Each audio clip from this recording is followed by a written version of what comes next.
जिस बच्चे का जन्म ही ऐसे टाइम पे हुआ है, पूर्णिमा या अमावस्या, उसका तो जिंदगी भर के लिए वो सिस्टम वहाँ फिक्स हो गया। अब जैसे जैसे ट्रांजिट में वो सिचुएशन बनेगी, उसका वो नेचर ट्रिगर करेगा। ज्योतिष में तो इसका इफेक्ट और भी है, क्योंकि जब ग्रेविटी कुछ ऐसी बनती है जिसमें प्रेशर ज़्यादा क्रिएट होता है, उस समय भी इंसान को स्ट्रेस फील होता है, या स्ट्रेस किसी किसी दिन वो स्ट्रेसलेस रहता है, तो उसमें भी उसके मूड स्विंग्स होते हैं, उसका नेचर होता है, फिर वो उस तरीके से बिहेव करता है। तो ग्रेविटी का सबसे बड़ा एग्जाम्पल है जब सूर्य, चंद्रमा और अर्थ एक लाइन में रहे, जिस दिन पूर्णिमा रहे या जिस दिन अमावस्या रहे। ये दोनों कंडीशन ऐसी होती है, मून हमारे चारों तरफ सिर्फ अर्थ ही नहीं है जो हमारी ग्रेविटी को बैलेंस कर रही है, चंद्रमा भी है। चंद्रमा भी कभी ग्रेविटी का असर हमारे ऊपर होता है, क्योंकि इस पूरी दुनिया में जो सॉलिड ऑब्जेक्ट्स है वो मून की ग्रेविटी को सबसे कम फील कर पाता है, क्योंकि वो उसके एटम्स जो हैं वो इतने ज़्यादा एक दूसरे से टाइटली कंजक्टेड होते हैं कि मून की ग्रेविटी को प्रोपोर्शनेटली लिक्विड और गैस से वो ज़्यादा बेटर हैंडल कर पाता है, अर्थ से चिपक के रहता है। लेकिन जो वाटर मटेरियल है उसके एटम्स में बीच में स्पेस होता है, तो वो है तो अर्थ पे, लेकिन जब मून उसके ठीक सामने आता है तो उसकी ग्रेविटी से वो ऊपर नीचे फ्लक्चुएट करता है। जैसे कि समुद्र में टाइड्स आती है, अगर फुल मून है तो हाई टाइड, न्यू मून है तो लो टाइड। वाटर जो है वो मून की ग्रेविटी से, और मून का पोजीशन कहीं भी रहे तो नहीं, सूर्य, चंद्रमा और पृथ्वी एक लाइन में आना चाहिए, तो वाटर थोड़ा सा डिसबैलेंस हो जाता है इस पृथ्वी पर।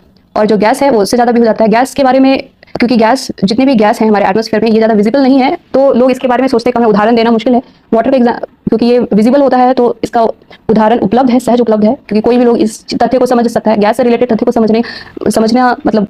समझना इतना आसान नहीं। तो हमारा जो बॉडी है इसमें 70% वाटर है, और जो हमारे अंदर जो मूड स्विंग्स होते हैं इसमें वाटर तत्व का बहुत बड़ा रोल होता है। वाटर तत्व में आपके ब्लड भी आ जाते हैं, लिक्विड सारी चीज़ें आ जाती हैं जो लिक्विड फॉर्म में है, चाहे वो एंजाइम्स हो, चाहे वो हार्मोन्स हो।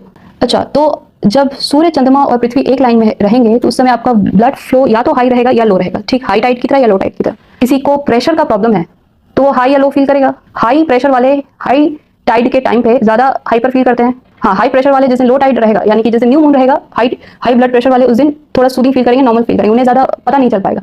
लो वाले ठीक इसके अपोजिट फील करेंगे, जिस दिन हाई टाइड रहेगा लो वाले अच्छा फील करेंगे, ठीक करेंगे, और जिस दिन लो टाइड रहेगा लो वाले और लो फील करते हैं। दोनों का नेचर, मूड स्विंग अलग अलग होता है। जब ब्लड प्रेशर काफ़ी हाई रहता है तो आप इरिटेटेड फील करेंगे, उस दिन आपको गुस्सा ज़्यादा आएगा। तो ये सारे सिम्टम्स होते हैं। जिस बच्चे का जन्म ही ऐसे टाइम पे हुआ है, पूर्णिमा या अमावस्या, उसका तो जिंदगी भर के लिए वो सिस्टम वहाँ फिक्स हो गया। अब जैसे जैसे ट्रांजिट में वो सिचुएशन बनेगी, उसका वो नेचर ट्रिगर करेगा।